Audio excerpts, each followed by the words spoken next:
Keir Starmer now says he's the guy that's going to control our borders. The same Keir Starmer that decriminalised illegal immigration, has prioritised illegals over our own good people, has thrown them into hotels and generally prioritised them for housing as well, and wanted to make sure that anyone who spoke out against illegal immigration was called far right and put in prison. But now suddenly he's all for it. He also says that those arriving in our country should speak English. Maybe he could go to Birmingham or Bradford or Luton or Leicester or any other of his voting areas and say that, because none of them will understand a bloody... Katie Hopkins just tore into Keir Starmer, and the internet can't stop talking about it. This wasn't your usual polite back and forth or a sleepy political chat. She went all in, firing off bold lines and cutting remarks that left everyone wide-eyed. Whether you love her or can't stand her, you've got to admit, she knows how to light a fire. Politics just got a serious shock of energy, and this showdown might be the wildest, most entertaining moment we've seen all year. Buckle up, this one's impossible to ignore. Here, my director of strategy, who's a right ginger, has said that I should explain our new policy on migration very simply. So before, we loved illegals. We couldn't get enough of illegals. Illegals, come, welcome. I helped bring them in. I put them in hotels. I also love a Rwandan. I love me a stubby Rwandan. In fact, I love all illegals because they are the ones that vote for us. So if you go to any of the Labour strongholds, Luton, Leicester, Birmingham, Bradford, all you'll find is Muslims, and we can buy their vote for 20 quid. But then we got beaten by reform. So now we say, we cannot stand illegals. We are the ones that will control the border. You can trust us. We will stop them coming. Keir Starmer, the man who always looks like he's trying to remember why he walked into the room, just got politically body slammed by Katie Hopkins. She came charging in with her trademark chaos, torching his composure and shredding his calm with every line. What followed was pure, unfiltered theater. Starmer's face said it all, part panic, part disbelief, and a hint of please make it stop. It was one of those moments where you couldn't tell if you should laugh, cringe, or grab popcorn. A full-blown leadership meltdown, caught live in real time. Here's the thing, Keir. I've had a thought that fixes a lot of your problems. So, you're looking to put boots on the ground in Ukraine, specifically Kyiv. I thought, why don't you get all the people that had a Ukraine flag on their social media profile? Obviously, they had to take down their NHS one and their LGBTQ one to put up the Ukraine one. But those people, and the people who took in a Ukrainian into their homes like a little pet, just for Christmas.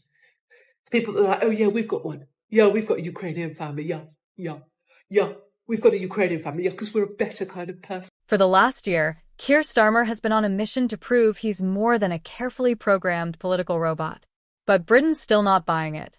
One day, he's pledging undying love to Brexit like it's his favorite pet from childhood, and the next he's stumbling through trade policies like a nervous trainee trying to impress a room full of yawning bosses. And every time he seems to find some courage, it turns out he borrowed it. Usually from a Lib Dem who immediately wants it back. Great, my name is Keir Starmer, and I'm here to fuck the foundations. When I became your Prime Minister, not only did I get new hair and glasses provided by a donor who now has full access to 10 Downing Street and my bedroom, we were promised 3 things. Number 1, we would be fully costed and fully funded. We're so fully funded and fully costed, we're essentially just like Katie Price, or HS2, or the public sector in Argentina pre-Milei, depending on your sense of humour. In order to make the £22 billion hole in the budget even worse, we have spunked a whole bunch of cash at train drivers and junior doctors. This guarantees 2 things. Number 1. Then Katie Hopkins stormed in, slicing through the usual political nonsense like a loud GPS that refuses to stay quiet. She took one glance at Starmer's polished, paper-thin persona, all formality and zero spark, and decided to rip off the mask. In her no-holds-barred fashion, she dragged his image into the harsh daylight, and what followed was brutal. His carefully crafted leader act didn't just crack. It melted away completely, leaving nothing but the awkward truth beneath, a performance that couldn't survive a single dose of honesty. Keir Starmer has been in Italy with Meloni, So you've got a left-wing, radical left-wing human rights guy over with what would be labelled as far-right Meloni in Italy. Now, I appreciate many of you will know much of this already, but it bears repeating at some level. Firstly, Meloni has been very successful at getting migrant numbers down. She's done that by, number one, hitting where they leave. So Tunisia, Egypt, Libya, she's making deals with those guys to stop the boats. While Starmer's press conferences feel like painfully quiet dinner parties where everyone's pretending Brexit never happened, Katie Hopkins shows up swinging. She cuts through his vague, cautious speeches with the precision of someone leaving a brutal one-star review, except this time, the review's for the Labour Party itself. When it comes to his economic vision, Starmer seems to think staring into the void counts as strategy.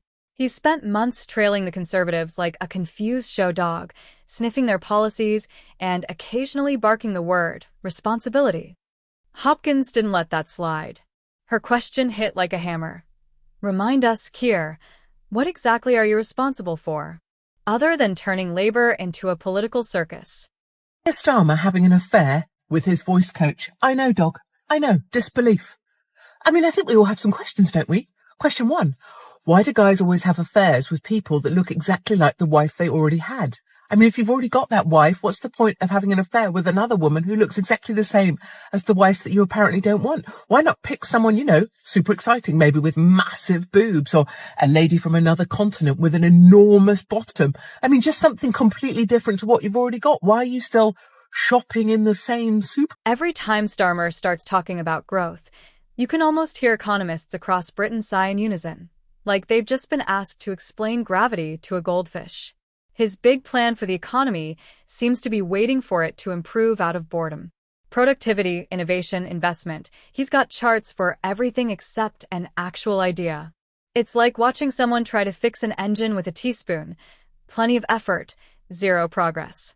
Then comes immigration, Starmer's personal game of political hopscotch. He's tiptoeing between left and right, trying not to offend either side, and ending up pleasing no one. The result? A policy so soft it makes oatmeal look bold. And of course, Hopkins didn't miss her shot, asking, with her trademark bite, if his grand border strategy was to install revolving doors just to keep everyone equally frustrated.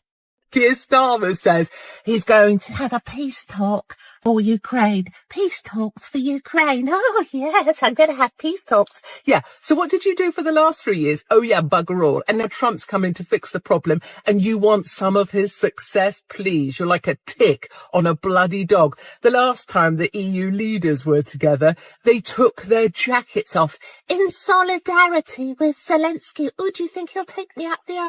We've never seen anything this gay since the last time, I don't know. And then we get to his speeches, rigid, robotic, and rehearsed within an inch of their life. Every sentence sounds like it was written by a committee of alarm clocks. You can almost imagine him practicing in the mirror, apologizing afterward for putting the mirror through it. His delivery has all the spark of a dying battery wrapped in a polite smile. Katie Hopkins spotted that instantly and turned herself into his toughest theater critic.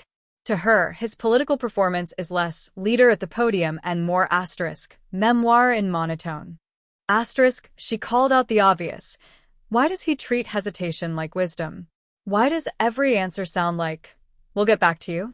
Then there's his talk about law and order. All bark, no bite. It's like watching a toddler declare war on broccoli. His record as director of public prosecutions is mostly fine print and forgotten promises. Hopkins didn't bother with policy lingo. She went straight for the jugular. If Starmer's selling himself as the face of safety and stability, where's the evidence? Because right now, his leadership looks about as dependable as a New Year's gym resolution. Do I think Starmer has seen Angela's Furburger? Oh, no. I believe, personally, my personal opinion is that Keir Starmer's gay. He seems gay to me. My gaydar goes off, but in a bad way, not a good gay, like a gay, like a Macron gay, a Trudeau gay, shady little bastard gay. So I would say Keir Starmer's gay. Yeah, that would be my personal opinion. And undoubtedly what will happen now is Channel 4 News, as happened this week, will be given advance warning in order to come with the West Midlands Police Force, because they're big supporters of mine. And now he's promising to deliver for working people. Really? Coming from a man who probably thinks Working People is a docuseries he hasn't had time to stream yet. His version of being relatable is grabbing a coffee from Greg's and acting like it's an undercover mission. Katie called him out perfectly. It's political cosplay, the kind where you throw on a hard hat for 5 minutes and call it empathy. As for his leadership style, if caution were a sport, he'd be its Olympic champion. Every time a real issue hits the table, NHS walkouts, transport chaos, climate debates, he disappears into silence, like he's afraid his own opinion might bite back. He's so focused on not upsetting anyone, it's as if he's trying to win votes through invisibility. Hopkins pounced on that right away, pointing out that his entire message is fog. He mistakes hesitation for wisdom, but all it really shows is a man allergic to conviction. No spark, no stand, no soul, just a reflection of someone too careful to lead and too unsure to inspire. For, as many of you are fully aware, those who control the movement of human flesh, a slave trade unlike anything ever seen before in the past, are the leaders of the major religions, the leaders of political dynasties, and the banking scions and the global leadership. And then we get to his environmental promises, the ones he keeps trimming back every time a wealthy supporter gets nervous. Net zero by 2050, he says. Of course, as long as it doesn't upset anyone driving a luxury SUV. He wants to save the planet, but only if the planet agrees to stay quiet and not mess with the polls. Katie didn't miss a beat calling it out for what it is, a glossy cover-up. The kind of green commitment that looks good on a campaign poster but means absolutely nothing in practice. Like decorating a sinking ship with solar-powered fairy lights. You could almost picture him editing out the renewable energy budget the second she started talking. And then, as if bland wasn't bad enough, we hit education. He says he wants equal opportunity, which sounds lovely until you realize no one has a clue what he's actually proposing. More exams? Fewer teachers? Free stationery for all? Who knows? The only consistent results so far is the deals aren't go stop the boats. The deals are, if you stop the boats, we're going to invest in you. So investments in trade, investments in deals, in infrastructure or whatever. So she's funding development of those countries in order for them to work with her and stop the damn boats. And she's done brilliantly well. Numbers are down by about 65%, which, you know, historically, when I was there on the shores of southern Italy, was an absolute flood. The other thing she's done in a two-pronged attack is to offshore migrants. So if they arrive from a safe country, they are immediately offshored in Albania. She's moving them to Albania. Katie, sharp as ever, didn't hold back. She compared his education plan to assigning homework to a ghost, and honestly, it fits. He keeps talking about leveling up, while the ladder's already been kicked away. And if that's the state of his home agenda, his foreign policy is pure theater. Watching him navigate world affairs is like seeing someone try salsa while clutching a manual titled Diplomacy for the Terrified. His big gestures? A solemn nod, a few lines about international norms, and then a quick shuffle away from anything resembling a real stance. Katie's eye roll was practically seismic. You start to wonder, is this the leader of the opposition or a consultant for travel insurance? Because neither seems ready to take a risk. And then, of course, comes his favorite trick, the integrity card. He waves it like it's some kind of all-access pass to credibility. The serious man, the adult in the room, the one who's above the noise. But the moment he's pressed on anything real, he freezes, sputtering rehearsed lines like a printer stuck in loop mode. Newsflash. Integrity isn't the same as an action. Though if you told him that, he'd probably form a committee to investigate your tone first. You've already got Sainsbury's, why are you going back there? Second up, if you're a voice coach and you're going to have an affair, Why would you choose Keir Starmer? Why would you make that your hill to die on? That's your entire professional reputation. I mean, sure, if it was like Richard E. Grant or, Hugh Grant or actually Grant Mitchell for that matter, somebody good at speaking. Why would you end your professional days on a guy that sounds like he's breathing through a tube and doesn't have a nose? I mean, that's before we go into any of the other questions about why you'd want to have sex with a guy that dumb. Katie, as usual, didn't miss a beat. She summed it up perfectly, calling his education plan the political version of giving homework to thin air. And honestly, she's got a point. Starmer keeps preaching about lifting people up, while the steps beneath him are quietly being removed. And if his home policies are confusing, his foreign ones are downright painful to watch. It's like seeing someone attempt salsa with both feet nailed to the floor, every move cautious, every gesture pre-approved by a focus group. His big moments? A serious nod here, a vague mention of international norms there, followed by a clean escape from anything that might sound like conviction.